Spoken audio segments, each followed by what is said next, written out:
TV news కి స్వాగతం. తాజా అప్డేట్స్ వార్తలు చదువుతున్నది స్వాతి.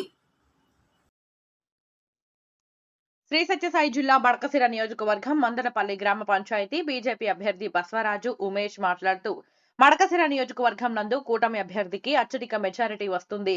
నరేంద్ర మోడీ గారు అధికారంలోకి వస్తారని ప్రజలు స్వచ్ఛందంగా వచ్చి ఓటు హక్కును వినియోగించుకున్నారని, ఎటువంటి అవాంఛనీయాలకు తావివ్వకుండా ప్రశాంతంగా ఎన్నికలు జరుగుతున్నాయని మాట్లాడడం జరిగింది. రిపోర్టర్ హరీష్.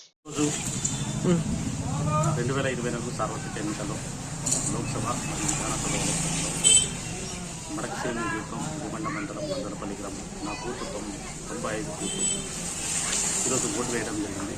మడకసిర నియోజకవర్గంలో ఈరోజు చాలా ప్రశాంతమైన వాతావరణంతో ప్రజలు మార్పు కోసం రాబోయే రోజుల్లో రాష్ట్ర అభివృద్ధి తాలూకా అభివృద్ధి కోసం ఓటర్లు చైతన్యవంతులై వచ్చే ప్రభుత్వం ఏర్పాటుకు వాళ్ళు మానసికంగా ఫిక్స్ అయ్యి ఈరోజు తండోపతండాలు వచ్చి ఓట్లు వేయడం జరిగింది.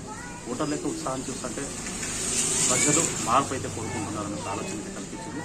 అభివృద్ధికి తోడ్పాటు కోసం వాళ్ళు మంచి ఓట్లేసి వాళ్ళ యొక్క ఆలోచనతో ఉన్నటువంటి చేసుకుంటారు. అదేవిధంగా దేశంలో అయితే ఎన్డీఏ గవర్నమెంట్ అనుకూలంగానే మేజర్గా పనిచేస్తున్న ఒక ఆలోచన అయితే వచ్చింది.